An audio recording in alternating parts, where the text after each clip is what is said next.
See what you done for me. See how he set me free. You are the living God. It's no one like you.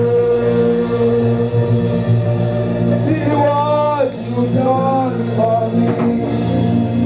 See how he set me free. You are the living God.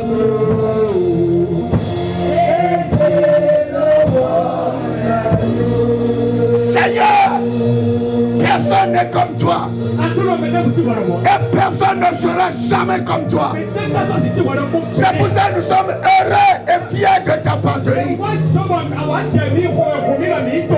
Merci d'avoir commencé ce processus avec nous. Seigneur, depuis le début de cette année,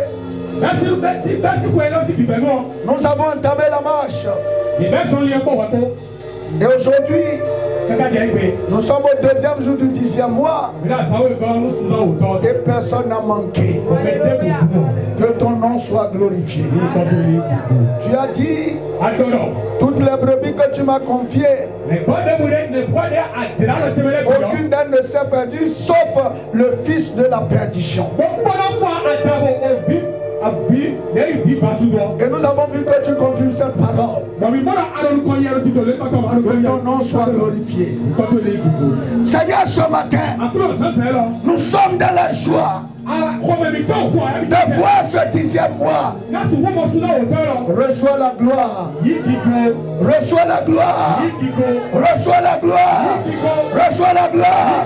Reçois la gloire. Reçois la gloire. Reçois la gloire. Reçois la gloire. Seigneur, que ton règne vienne. Que ton règne vienne. Que ton règne vienne. Que ta présence inonde maintenant la salle. Que Seigneur, les principautés, les dominations, les esprits méchants dans les lieux célestes, qui s'invitent souvent de pareils lieux, recevez le feu. Les délégués sataniques, fléchissez les genoux au nom de Jésus. Nous posons la croix de Jésus en ce lieu. Que les forteresses soient ébranlées. Que les hôtels soient renversés. Que Dieu soit couronné roi. Au milieu de nous, Seigneur, marche. Marche, marche. Et décharge une vie ce matin.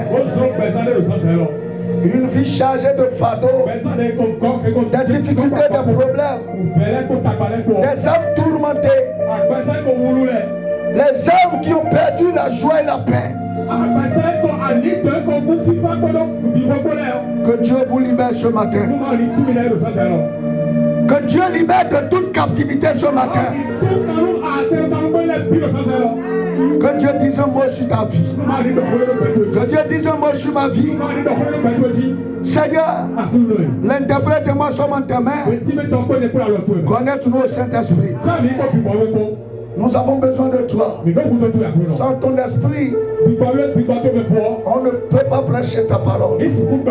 Seigneur, remplis notre bouche d'autorité, de puissance. Et qu'à partir de maintenant, les paroles de notre bouche soient dictées et contrôlées par le Saint-Esprit. Seigneur, parle à quelqu'un ce matin.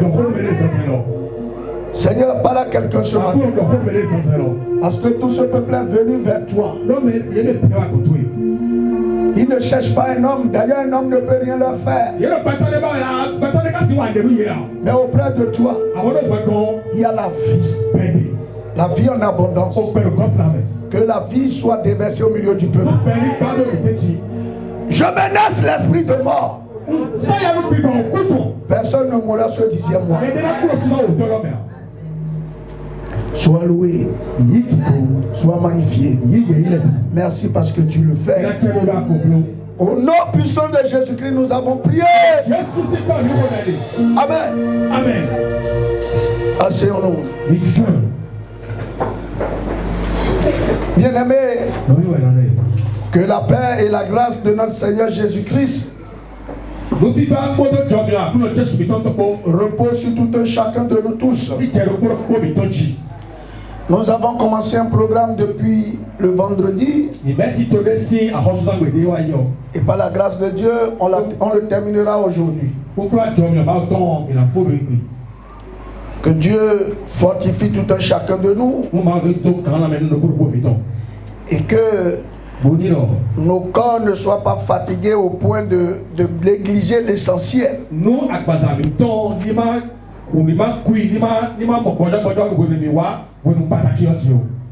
Frère,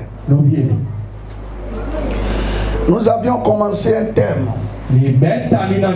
intitulé Jésus dit un mot. Et aujourd'hui,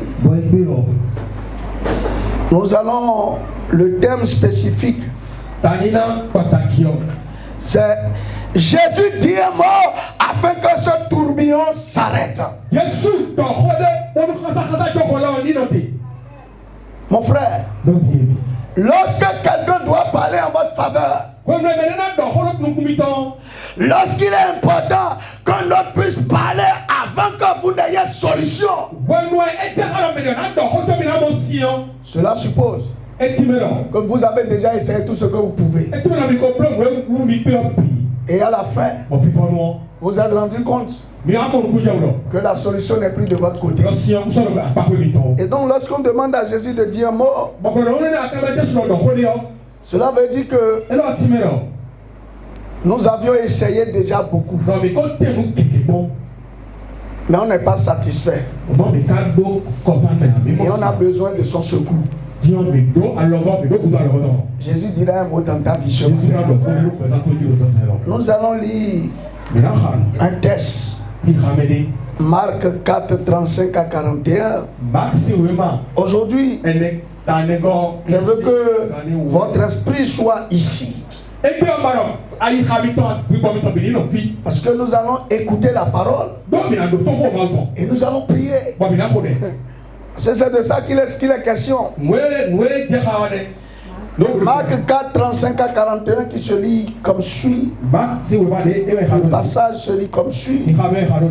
Ce même jour, sur le soir, Jésus leur dit, passons à l'autre bord. Après avoir renvoyé la foule, il l'emmenait dans la barque. Il plaide à Clouomé, où il se trouvait. Il y avait aussi d'autres barques avec lui. Il s'éleva un grand tourbillon. Et les flots se jetaient dans la barque. Au point qu'elle se remplissait déjà.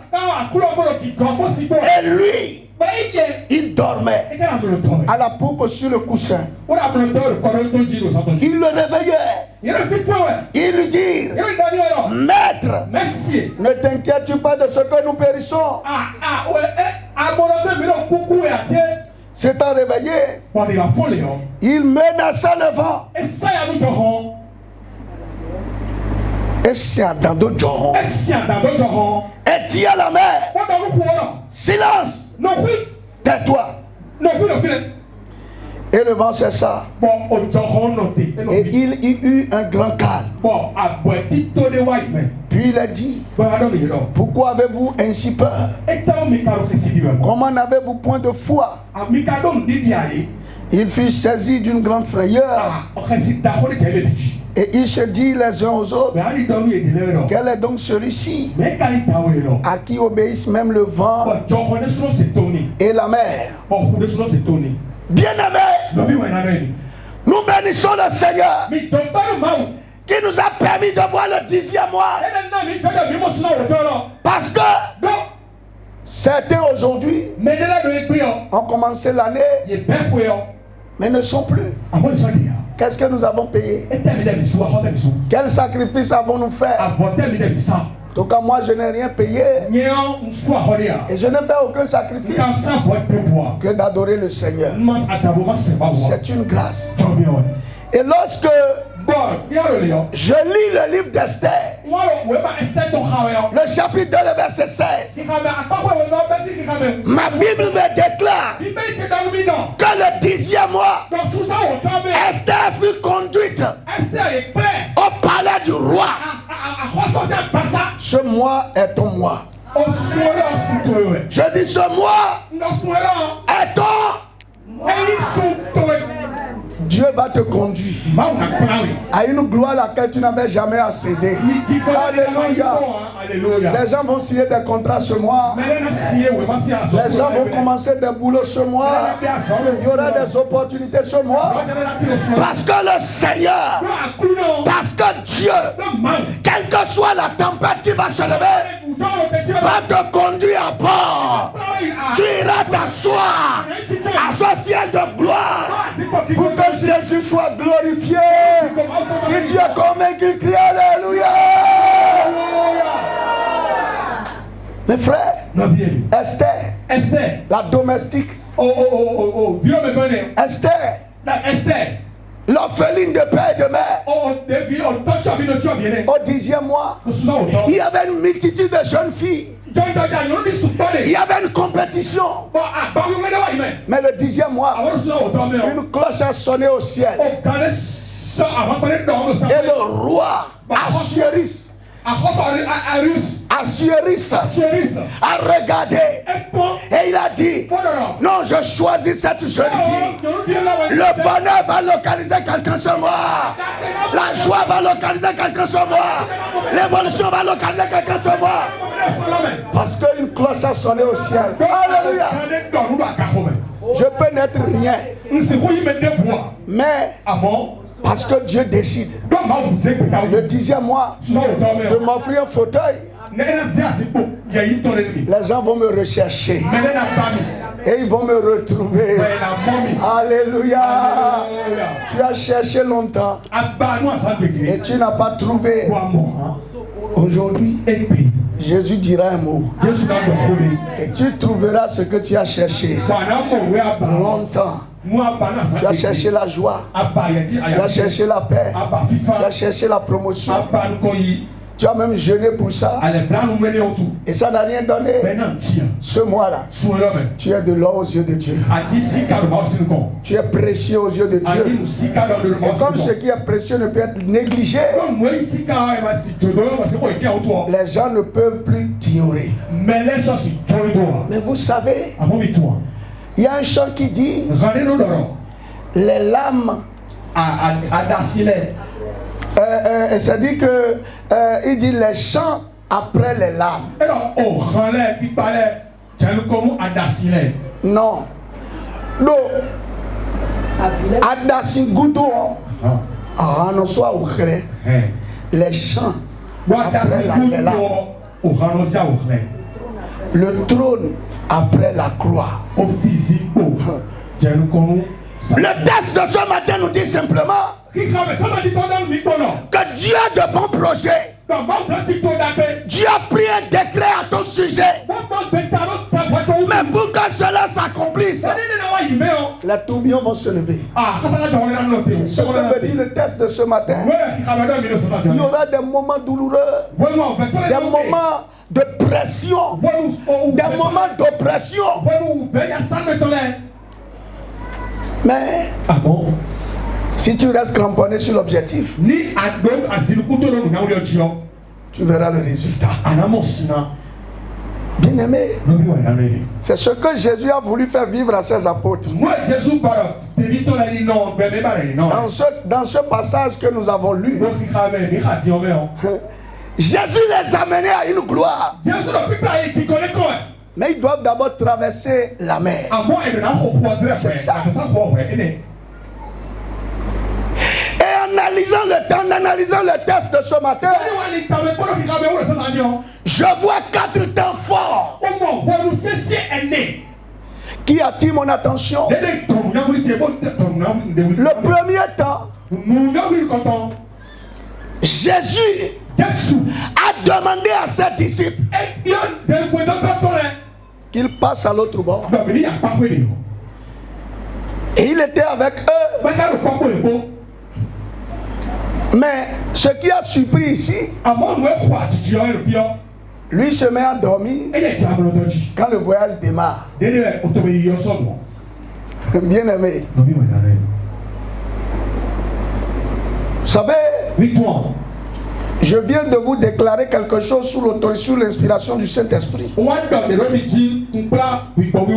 J'ai dit que ce mois, Dieu conduira quelqu'un dans la gloire. Et c'est la vérité. C'est Dieu qui me l'a inspiré pour que je le dise. Dieu te dit qu'il a un bon projet. C'est le débat. C'est le débat du processus. Dieu dit tu seras riche, tu seras heureux, tu seras élevé. Tu as même fait des rêves et tu as vu ta vie s'améliorer. Tu as fait des rêves et tu t'es bien en train de commander, de donner des ordres. Ça veut dire que Dieu va t'élever à cette dimension. Mais il ne te dit jamais ce qui va se passer du moment où il te montre le rêve et du moment où ça va s'accomplir. Le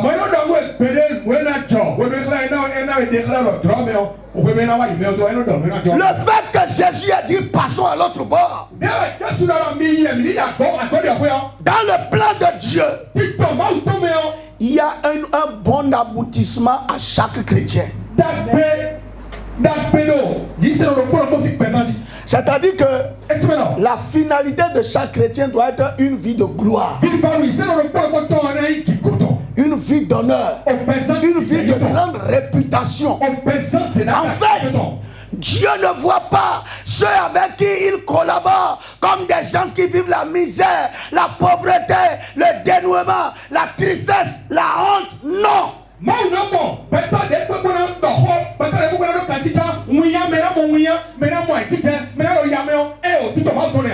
Parce que vous savez, un homme riche ne se fait pas ami à n'importe qui. Ou bien je mens. Il ne traite pas avec n'importe qui. Un président ne traite pas avec n'importe qui. Si un président commence à traiter avec quelqu'un, à cause de sa propre fierté, il doit amener cette personne à une dimension donnée. Vous êtes d'accord avec moi? Donc tu ne peux pas collaborer avec le Dieu puissant. Celui qui a créé le ciel et la terre. Celui qui a créé les gisements des ressources naturelles. Le pétrole, l'or, le diamant, le cobalt. Le fer. L'argent. Celui qui a créé toutes ces choses. Comment tu peux penser qu'il est venu te choisir dans ta bassesse pour quelque chose de pas signifiable? Moi, je ne crois pas. Et je sais que vous êtes d'accord avec moi. Mais entre ce que Dieu veut faire et le moment où il nous a appelés, il y a un temps. Et c'est le deuxième temps fort de ce texte.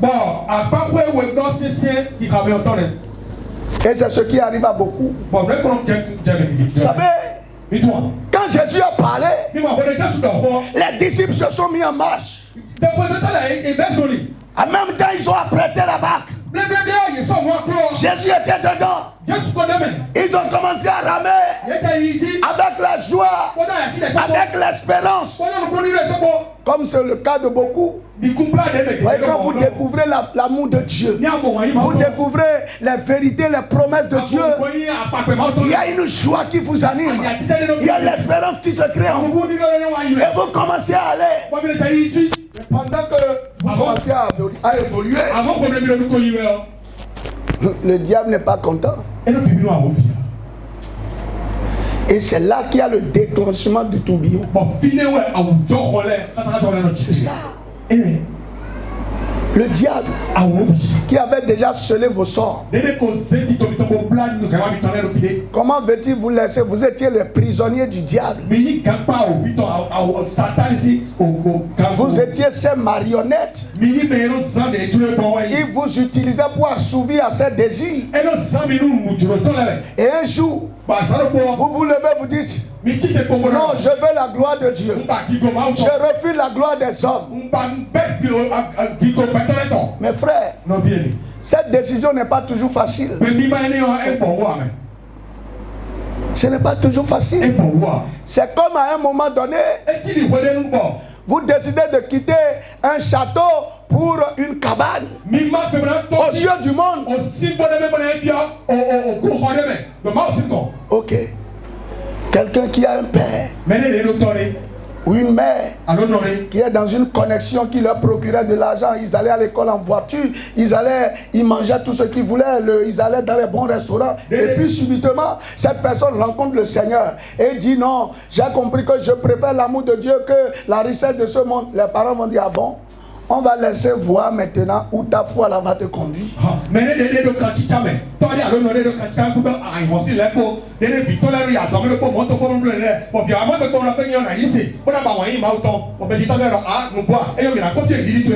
Coupez-lui les vivres.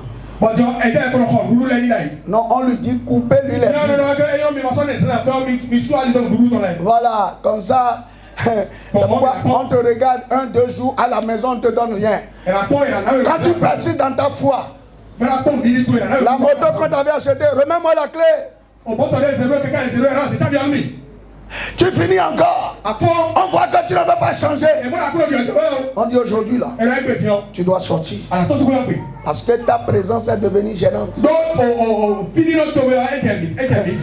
C'est ça les tourbillons. C'est des problèmes.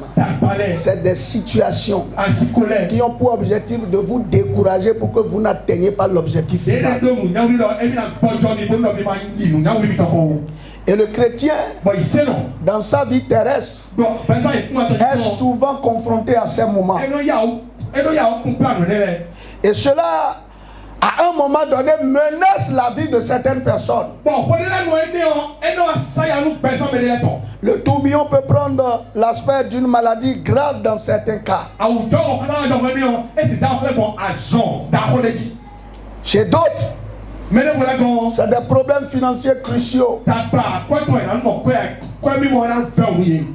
D'autres encore, c'est des difficultés dans les foyers.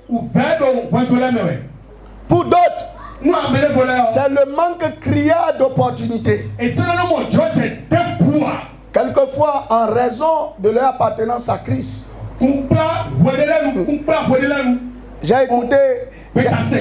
J'ai écouté l'exemple de quelqu'un. Il était dans un loge. Et le loge lui avait permis d'avoir un emploi prestigieux. Il était à un grand poste. Mais le jour, il a décidé de donner sa vie à Christ. Le patron lui a dit: tu sais que tu ne peux plus rester parmi nous. Parce que nous ne partageons plus les mêmes valeurs. S'il y a quelqu'un ce matin, à cause de sa foi, les opportunités lui sont fermées, Dieu t'en créera de nouvelles au nom de Jésus. Dans le 10e mois, Dieu te surprendra positivement au nom de Jésus. Vous voyez, le tourbillon peut être un manque d'emploi cruel en dépit de toutes les dispositions, accepter même toute offre.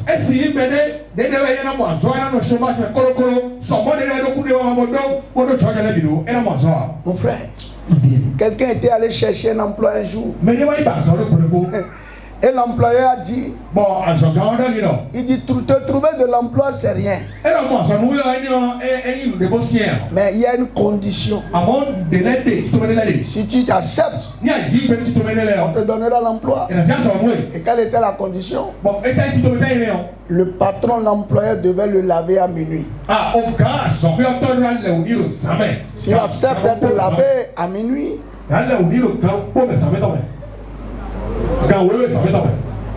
il aura un emploi. Il regarde l'emploi et il regarde sa foi. Il regarde les problèmes à la maison et il regarde sa foi.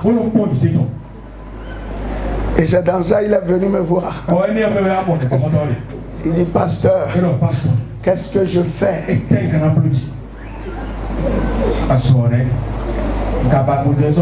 Au moment où il me parlait, il dit, ça fait 3 jours nous n'avons plus mangé. Mais le monsieur me dit, si je me lave demain là même, je commence.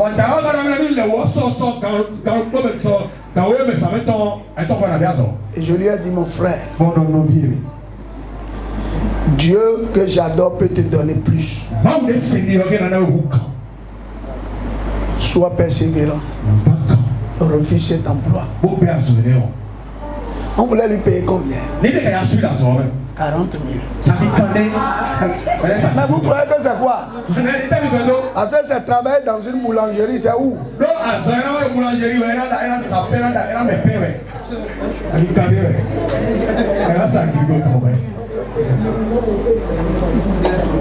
Vous pensez que la vie c'est simple? Les tourbillons là, ça varie d'un individu à un autre. Mais 3 mois après, parce qu'il n'a pas vendu son droit d'être, il a eu un emploi de 100 000. On lui a touché une moto. Et puis les à côté qu'il avait de façon légale. Parce que ce travail était assorti de certaines missions.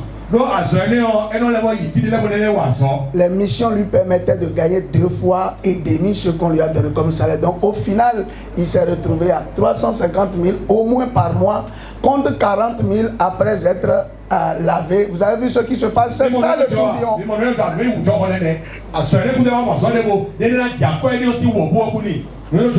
Pour d'autres, c'est l'échec des initiatives en dépit de tous les efforts fournis. C'est ça le tourbillon. Quand vous commencez la vie chrétienne, on a l'impression quelquefois que le monde est contre vous. Les facilités disparaissent. Le ciel devient nuageux. Et on se demande, c'est ça, ce n'est pas ça quand même la vie chrétienne qu'on m'a promise. Oui, les chants après les larmes. Le trône après la croix. Quelqu'un passe, quelqu'un affronte les tourbillons actuellement. Jésus dira un mot. Ne perds pas courage. Dis à ton frère, ne perds pas courage.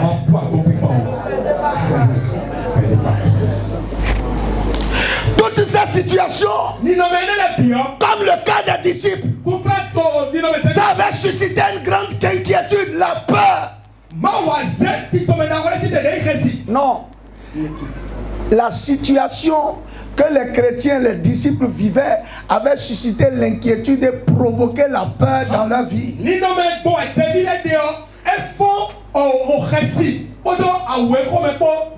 Ce qui est humain. Tu vas à l'église quelque part. Tu pries tout le temps. Tu te donnes. Mais quand tu regardes ta vie, tu as l'impression que tu ne bouges pas. Tu as l'impression que rien ne change en dépit des jeûnes, des prières que tu fais. Tu as l'impression d'être toujours au même endroit. Ça suscite inquiétude et peur, mon frère. C'est naturel, c'est humain.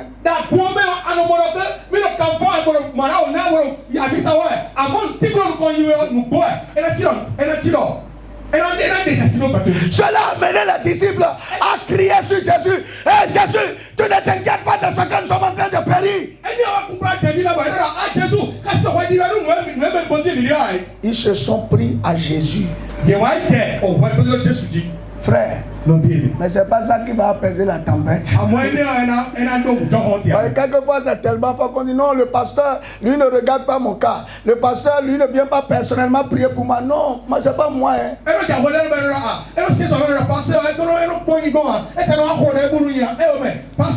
Depuis que je viens à l'église là, il n'a fait aucun programme personnel avec moi. Il n'a pas porté mon cas comme cela se doit. Et pourtant il porte le cas des autres. Parce que les disciples ont dit quoi? Tu ne t'inquiètes pas de ce qu'on est en train de mourir. Toi tu dors comme ça. Réveille-toi. C'est humain. Mais c'est pas normal. Parce que la solution n'est pas dans ça. Il ne faut pas s'en prendre à ton leader. Non. Ce qui est sûr, si Dieu lui parle de toi, il ne peut pas résister. Vous comprenez ce que je dis? Si Dieu lui dit, lève-toi sur le cas de X, lève-toi sur le cas de Y, s'il veut s'entêter, il aura affaire à Dieu. Or, avant que Dieu ne lui dise, lève-toi sur le cas de X, lève-toi sur le cas de Y, tu as une relation avec Dieu. C'est ça. Ce n'est pas ce genre de réaction qui apaise la tempête. Ce n'est pas en prenant le pasteur en adversité, les responsables en adversité que tu auras la solution à ton problème. Non. Mais c'est en demandant à Jésus de parler. Troisième temps fort. Quand les disciples ont eu cette réaction, Jésus s'est levé. Il s'est réveillé. Et quand il s'est réveillé, il a d'abord parlé au tourbillon. Il a dit, il a menacé d'abord le tourbillon. Et il a dit à la mer, tais-toi. Voyez, c'est là la grande réflexion. Il y a tourbillon. Mais Jésus menace. Comme si le tourbillon était une personne. Comme si la mer était une personne. Est-ce que ce n'est pas une personne qu'on dit on menace une personne? Si tu vois quelqu'un en train de parler en l'air de menacer là, tu vas dire qu'il est fou, non? Mais Jésus, il a menacé. Et il a dit à la mer. Il n'a pas eu la même attitude envers les deux. Il a menacé le tourbillon ou la tempête. Et la mer sur laquelle le tourbillon tournait là, il lui a dit à toi, tais-toi. Tu calmes. Et là, j'ai compris quelque chose de grand. Ça veut dire quoi? Derrière l'événement qui se produisait,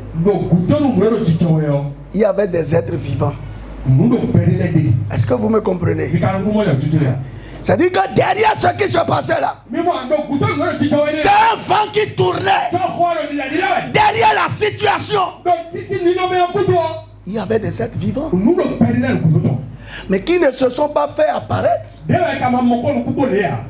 ils ont envoyé leur manifestation, c'est le tourbillon. Et ils sont supportés par la mer. Jésus parlait à des êtres vivants. Et c'est pour cela, quand il a regardé à l'auteur et qu'il a menacé, ils ont cessé leur grimace. Malheureusement, ce qui se passe devant le tourbillon, au lieu d'avoir les yeux ouverts pour voir ce qui est derrière,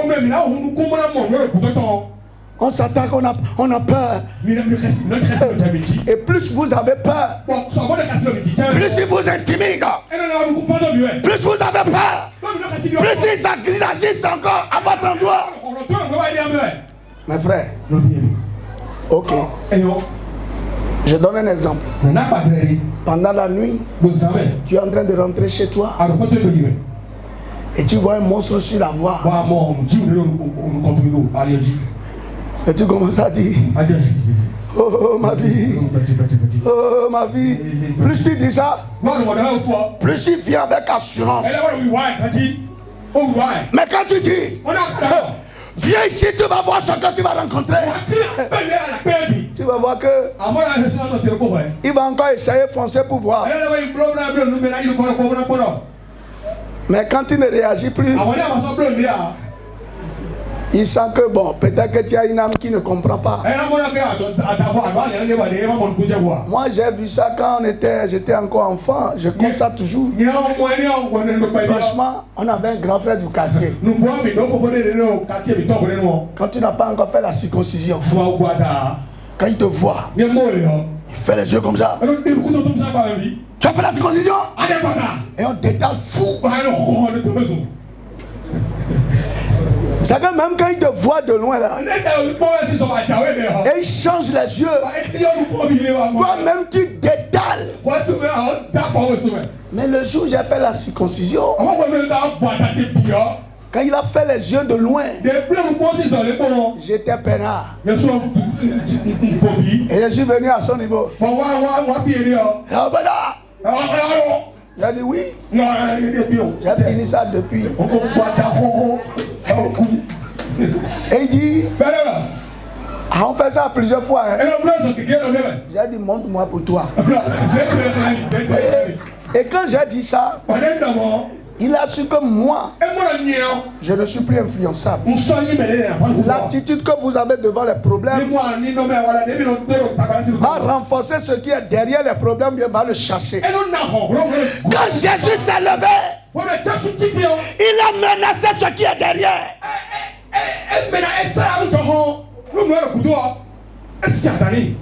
Franchement, moi j'ai compris ces choses. Quand on était petit, les hiboux passaient dans la maison. Et un moment, ma maman qui sort, il dit, le fils dit, ah oui, oui, moi, si tu es là, si tu es là, tu vas regretter. Passe vite. Et quand il dit ça, effectivement, le bruit là disparaît. Dis à ton frère, il y a quelque chose derrière le tourbillon. Il y a quelque chose. Et il attend ta réaction. Il est en train de voir comment tu vas faire. Parce que lui il est venu pour t'effrayer. Si tu sais, il a le dessus. Mais si tu changes les yeux, il fait d'abord un pas en arrière. Et il se renforce pour venir voir si tu es vraiment prêt pour ça. Tu ne vends plus. Tu ne vends plus. Les affaires sont bloquées. Ce qui est derrière, il veut voir ta réaction. Quand tu vois quelqu'un, c'est toi qui te plains. Il dit, ah oui, ça marche. Comme ce grand-père qui dit, il dit non, c'est fini. Mais le jour où tu dis, c'est vrai pour le moment, c'est pas encore clair. Mais mon Dieu, c'est que je dois travailler. Et quand il voit ça, il se dit, mais sur quoi il compte? D'abord, la ténacité baisse d'un cran.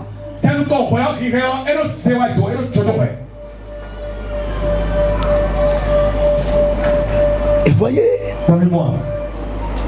si tu as l'autorité de Jésus, Jésus parlera au travers de ta bouche.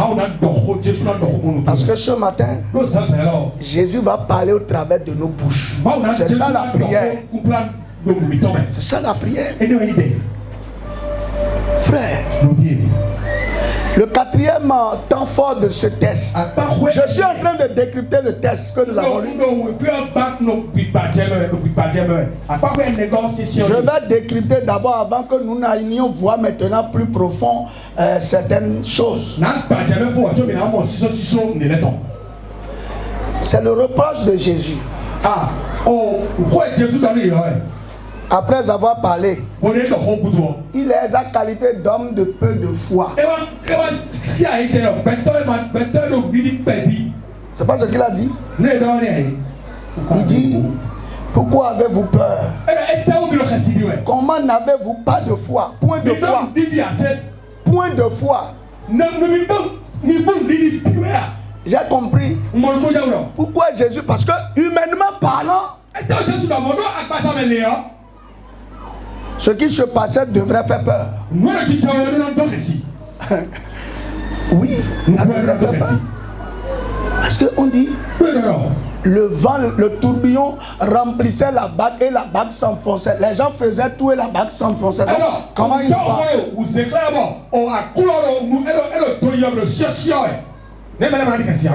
Ils avaient raison. Jésus se lève. Il a dit homme qui n'avait point de foi. C'est-à-dire il n'y a pas trace de foi dans votre vie. J'ai compris que la foi, ce n'est pas seulement cette assurance, mais ce qui nous permet, c'est ce qui nous permet d'avoir les yeux spirituels ouverts pour voir les vérités derrière les réalités.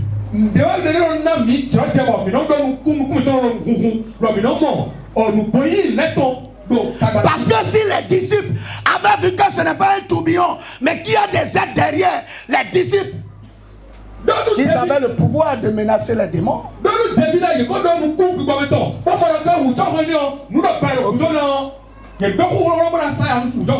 Qui ne connaît pas le nom de Jésus ici? Qui? Et la Bible déclare qu'au nom de Jésus, tout genou fléchira. Pourquoi tu pleures? Parce que tu ne vends pas. Parce que les temps sont devenus difficiles. Pourquoi tu es malheureux? Parce que tes yeux ne sont pas ouverts pour que tu fasses fléchir ce qui est derrière ce qui se passe.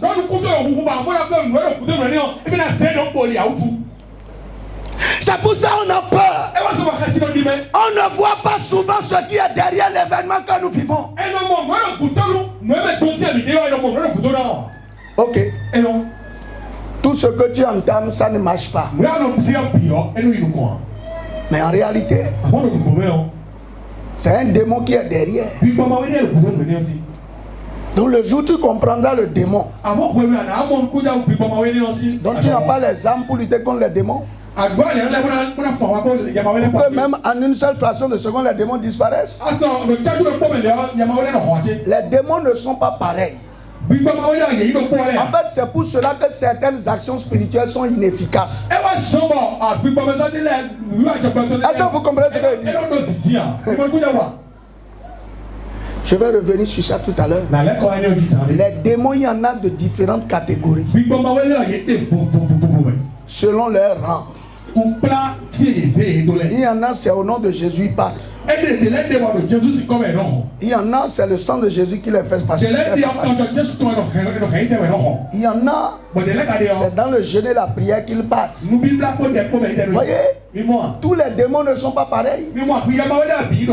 Mais quand toi tu as un problème là, dans ta peur et ton manque de foi, tu déroules seulement les choses belles et finalement rien ne marche. Est-ce que vous comprenez ce que je dis? Finalement rien ne marche. Tu as tenté jeûne, tu as fait hôtel, tu as fait... Oh, je vais te dire un truc encore très clair. C'est pour compris que je t'explique tout ça. Celui qui est derrière le tourbillon là, c'est ta mère en qui tu as confiance. Tout ce que tu as, tu partages avec elle. Ah, c'est elle qui suscite le tourbillon. Si tu jeûnes, avant de commencer le jeûne, tu vas dire maman, là où c'est arrivé là, je vais jeûner. Maman te dit, mon fils, maman, je vais jeûner avec toi. Tu peux avoir la solution à la fin. C'est ça le problème, mes frères. C'est ça le problème. C'est pour ça que ce n'est pas souvent efficace. Maman est en train de prier avec toi.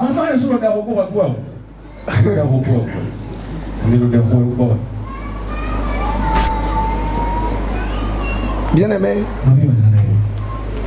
le manque de foi, c'est la cécité spirituelle pour ne pas voir la réalité derrière. Et beaucoup n'ont pas la foi. Parce que, écoute, celui qui prie contre un tourbillon dont la source est sa maman et qui prie avec sa maman, est-ce que là, les deux, là, ça peut marcher?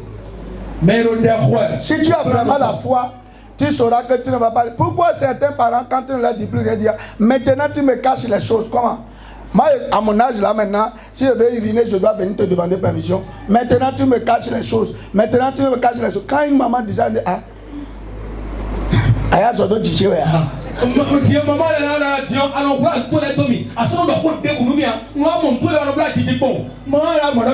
ne parle pas de nos adolescents de on doit tout comprendre. Tout. Rien ne doit être caché. Jusqu'au jour où vous êtes dans la maison des parents, tout doit être clair. Est-ce que vous me suivez? Faut pas dire le pasteur dit que c'est mon dossier. Tu n'as quel dossier privé tu as? Quel dossier privé?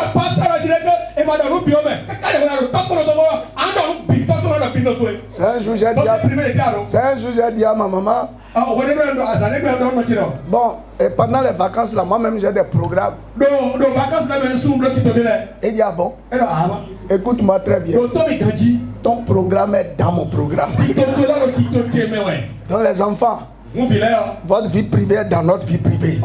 C'est clair. Jusqu'au jour où Dieu va vous bénir. Et vous allez quitter la maison dans les conditions qu'on quitte. Et ça sera avec joie. Donc vous n'avez aucun dossier privé à gérer avec vous.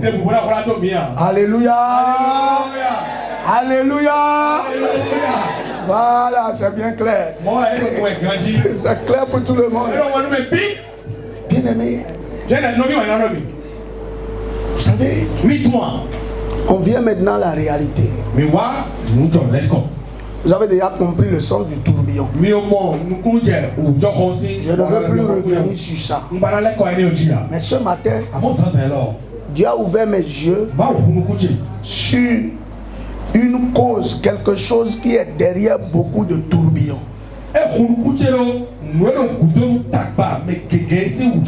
Et pourquoi certains ont des problèmes qui peinent à trouver solution? Non. Maourounou kounoumi. Don noué do djoron gege fonti te do medele jiwe oji. Podo noué zombo tagbadele beyi do bezandele menko. Et quand nous allons éclairer sur ces deux trucs en 5-7 minutes, on va prier. Je vais faire quelques requêtes et je vais laisser. Aujourd'hui c'est un jour de prière. Soyez compréhensifs, puisque si on finit maintenant, on rentre là, vous pouvez rompre le jeûne pour ceux qui sont faits. Mais pour moi, je dois continuer jusqu'au soir, puisque 3 jours, c'est 3 jours. Donc on va penser que le passé a pris quelque chose avant de venir. Rien.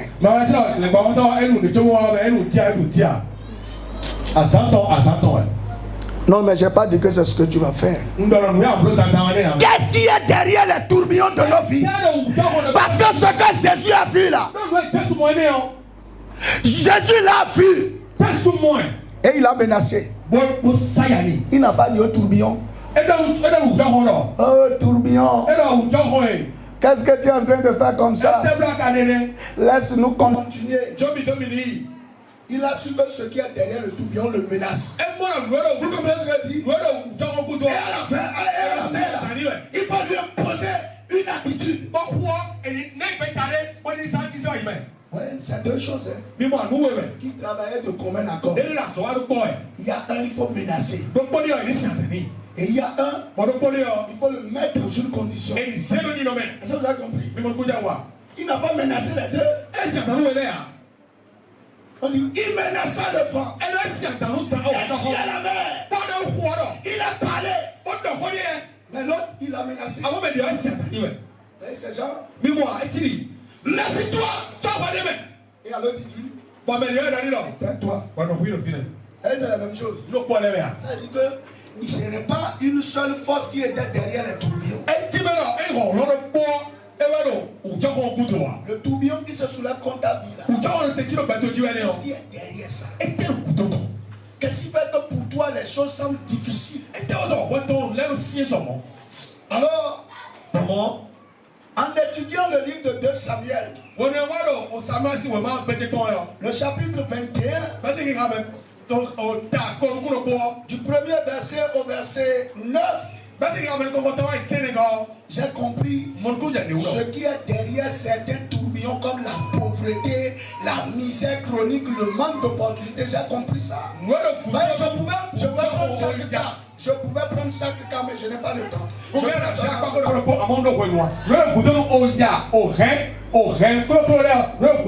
Des gens, voyez, il emploie subitement, tout disparaît. Il entreprend quelque chose, ça ne réussit pas. Il vit dans la misère, il vit dans la pauvreté. Il fait toucher toutes les opportunités, ça ne marche pas. Qu'est-ce qui est derrière ça?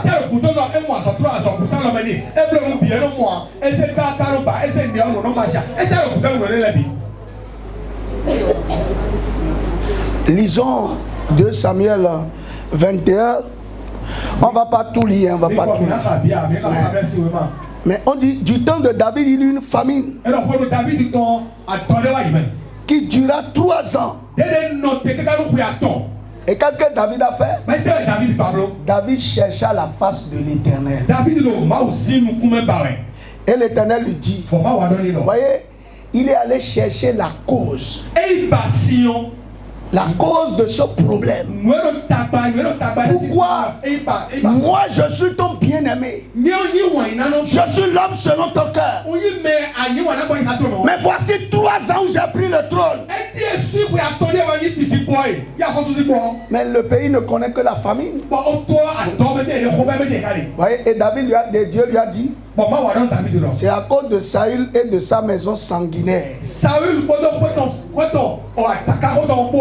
C'est parce qu'il a fait périr les Gabaonites. Vous pouvez continuer le reste. Saül avait violé une alliance.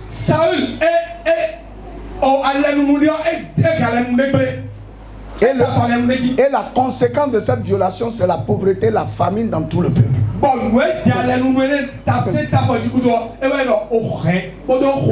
Ok. Si David se mettait à dire, Seigneur, arrête la famine en Israël, Seigneur, que la famine cesse en Israël, est-ce que cela allait changer quelque chose? Suivez-moi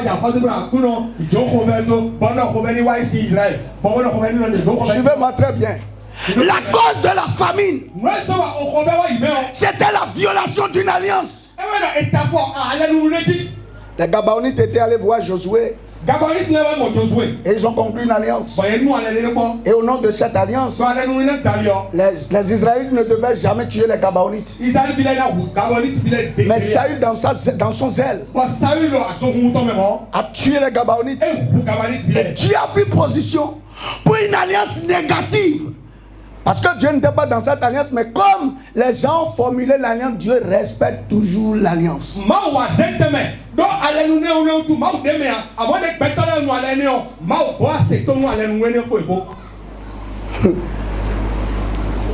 La violation d'une alliance a causé la famine de tout un peuple.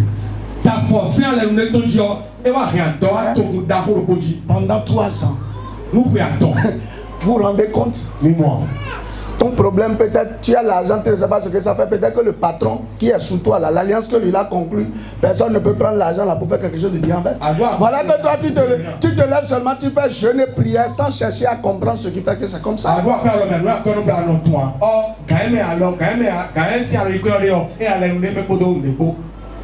Mes frères, nous les chrétiens là, on a violé beaucoup d'alliances des ancêtres. Beaucoup. Ok. Moi là par exemple, normalement, je ne peux que manger l'igname le 15 août ou après le 15 août, après qu'on l'ait sacrifié à une divinité. C'est ça.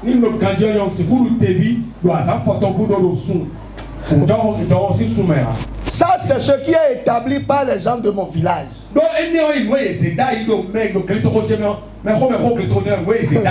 Mais moi, j'ai déjà mangé ça. Et je n'ai pas mangé à rien avant de manger.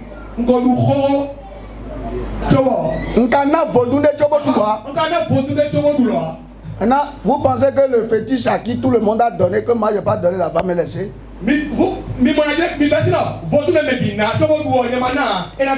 Pensez que c'est simple. La famille de laquelle tu viens là, tu as donné ta cotisation depuis quand? La dernière fois que tu as donné ta cotisation, c'est quand? Donc tu violes l'alliance. Mais est-ce que tu comprends ce qu'on fait pour que la violation de l'alliance n'ait pas d'impact sur toi? C'est pour ça que je dis que les problèmes durent parce qu'au lieu d'aller chercher la cause menacée, nous sommes là à chercher des solutions qui ne sont pas adaptées. Dans le cas d'Israël, ce n'était pas une question de prière. Il y en a. La pauvreté que tu vis là, c'est pas prière. Apprends à donner la dîme. Et ça va s'arrêter. Ça varie d'un individu à un autre. La maladie que tu as là, la maladie que tu as là, c'est pas une question de médicaments.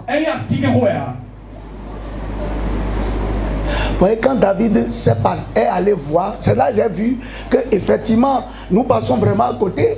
Nous ne travaillons pas sur nos vies. Quand David est allé voir les Gabaonites, il leur a dit: pardon, je vais vous donner de l'argent pour que vous laissez cette colère. Et les Gabaonites lui ont dit: pour nous là, il ne s'agit pas d'une question d'argent. Vous voyez? Et il dit: mais qu'est-ce que je vais faire? Et ils ont dit: tu dois chercher 7 fils de Saül et venir les pendre devant nous. Comme ça, la colère va partir.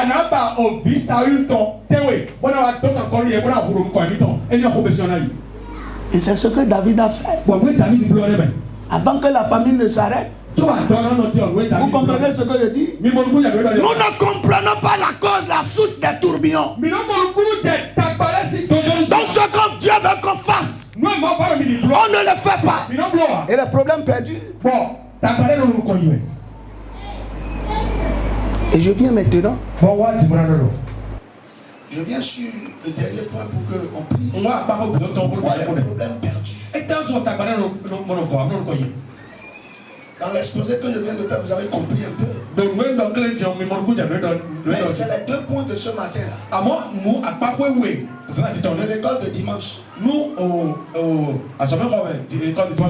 Voyez, beaucoup viennent à l'église mais ne sont pas sauvés.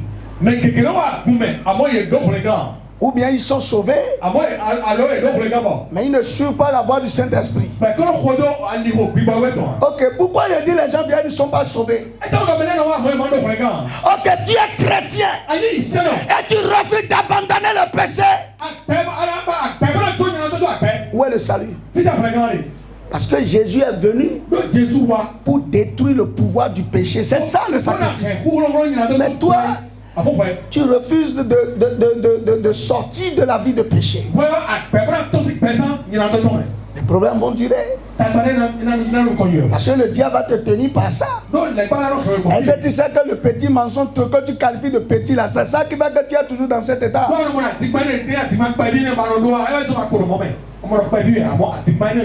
Il y a des gens qui se sont accaparés illégalement des choses qui ne leur appartiennent pas et qui refusent de restituer. Comment ils peuvent maintenant dire qu'ils sont sauvés?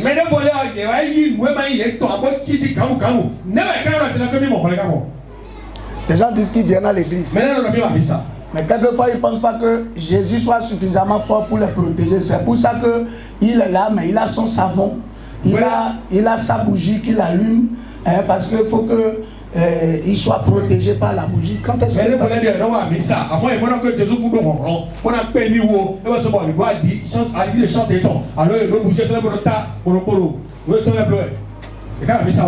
Deuxième chose, j'ai dit, c'est les gens qui n'ont pas une bonne relation avec le Saint-Esprit. Le problème que tu as là, il faut aller connaître sa racine. Cette semaine, je me posais beaucoup de questions. Pourquoi les églises évangéliques ont toujours des problèmes?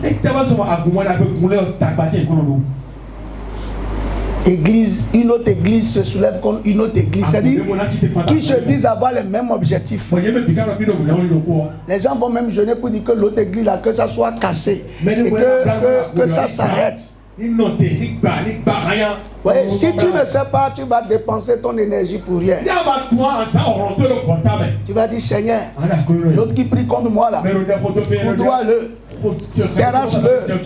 Oui, Dieu va le terrasser. Mais si la source n'est pas touchée,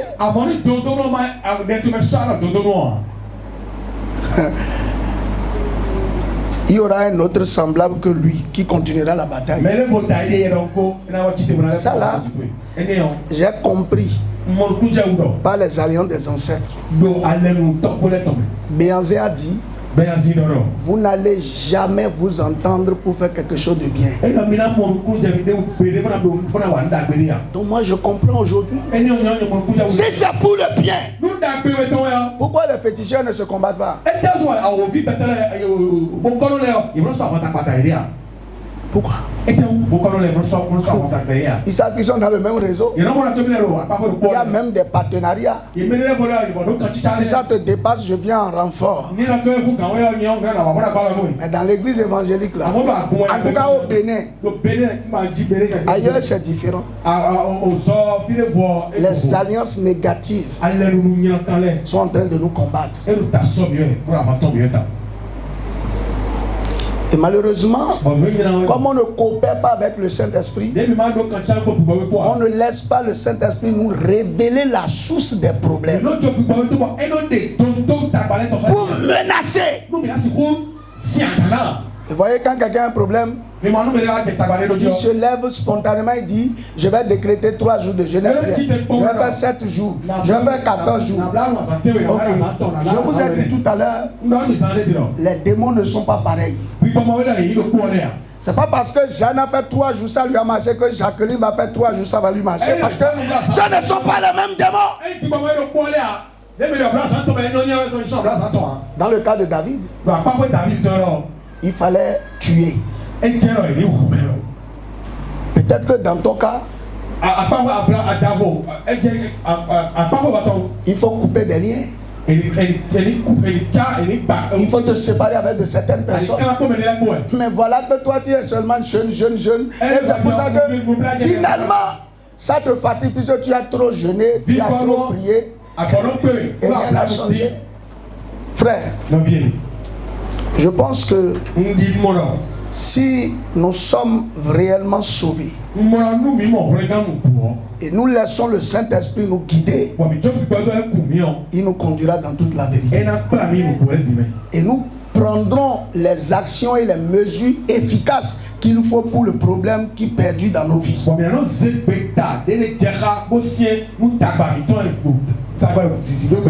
Que le Seigneur nous bénisse. Avant de partir, je vais faire 3 requêtes. Je vais laisser le soin aux autres de continuer. Alléluia. J'espère qu'on est clair ce matin. C'est clair. Que le tourbillon, si Jésus doit parler, il faut qu'il collabore avec ta foi. Nyekumangbedo na wedo Jesu. Nyekumangbedo na wedo Jesu. Nyekumangbedo na wedo Jesu. Nyekanale tobere. Nyekumangbedo na wedo Jesu.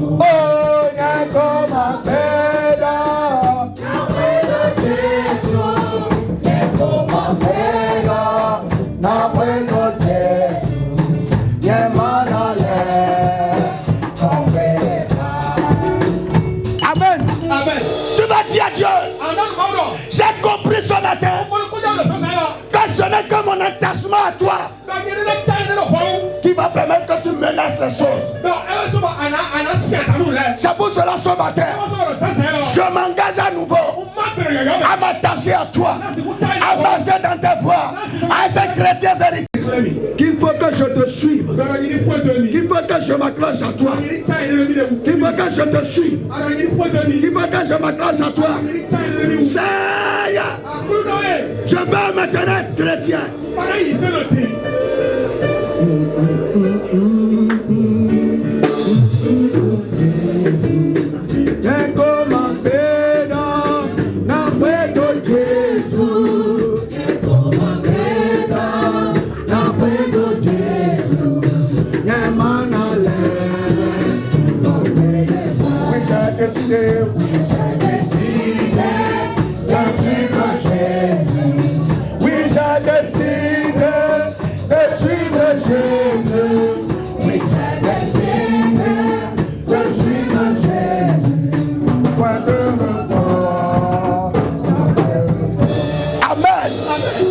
Mon frère, si tu veux sortir de certaines choses, prends ta vie chrétienne au sérieux. Considère bien ta relation avec le Seigneur. Cesse de mener la vie que tu mènes là, et tu verras la gloire de Dieu. La deuxième requête, tu vas invoquer le nom de Jésus une fois. Tu vas dire les alliances que les Seigneurs ont conclues, et que maintenant aujourd'hui je viole, qui me combattent au nom de Jésus. Soyez anéantis de ma vie, soyez détruits de ma vie. Je sors de vos liens. Prions la puissance de Jésus, prions la puissance de Jésus. Alliance avec le serpent, alliance avec la terre, alliance avec les fétiches. Je renonce, je renonce. Je vous brise, je vous brise. Jésus. Allah dede dagbo ti la konu me yara kanigbe Allah enu gbọdọ o jagbatagbo mawe ntosi me mi kasi me sisi tọrọ ka jẹji ni gbẹrẹ Allah nínú ọtatọ dede sabalu lẹnu gbọdọ takọni gbọ o ntosi me o takọni sẹlẹ nínú denu ni saga gbẹjẹ pàpàpàrẹyà pàrẹyà Allah nínú takọni tọ bẹrẹ si gbẹsẹ jẹmẹ. Kayara baba, Roda kayara baba, Yara baba baba, Rosa kala bara bara bara, Yerebo sakala bara bara, Kayara baba baba. Je sors des alliances, les alliances négatives qui influencent ma vie, les alliances négatives qui dirigent ma vie vers des choses qui ne t'honorent pas, qui dirigent ma vie vers des problèmes. Je sors, je sors. Merci Seigneur. Merci Seigneur. Merci Seigneur. Au nom puissant de Jésus-Christ, nous avons prié. Ma dernière requête, tu vas dire à Dieu, je veux que tu parles dans la situation que je traverse ce matin. Ce qui doit être menacé, Seigneur, menace-les. Ce que tu vas imposer une condition,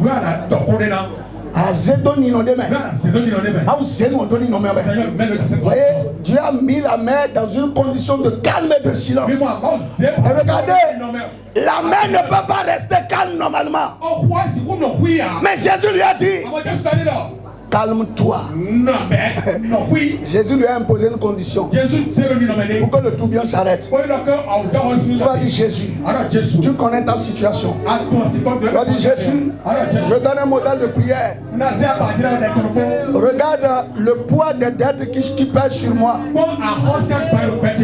Seigneur, regarde mes efforts sans succès pour trouver un travail. Oh Jésus, regarde mon foyer, regarde ma vie matrimoniale.